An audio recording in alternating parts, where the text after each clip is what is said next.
గౌరవనీయమైన జీవితమే నీకు ఇవ్వాలనుకుంటున్నాడు ఆయన.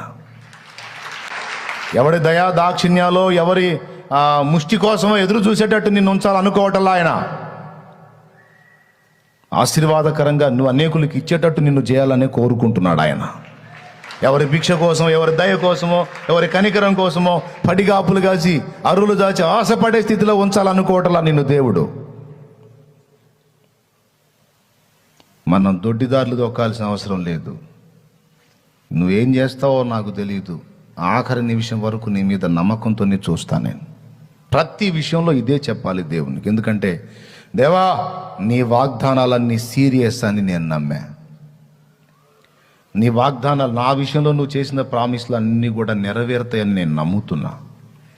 నీ వైపు నేను చూసిన ఈ చూపు, నీ కోసం నేను ఎదురు చూసి నిరీక్షించిన ఈ నిరీక్షణ నన్ను సిగ్గుపరచదని నేను నమ్ముతున్నా.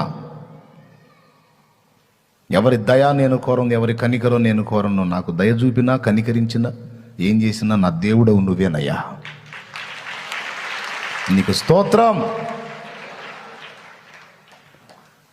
ఇది భక్తుని మాట, భక్తురాలి మాట. అరే, దేవుడిచ్చిన మాటలు నెరవేర్చడానికి సమర్థుడని మాటలు చెప్పడం కాదు, మనం నమ్మాలి, ఎదురు చూడాలి. మానవ ప్రయత్నంగా ఏదో తిప్పలు పడతాం, కాలేదు, వదిలేసాయి.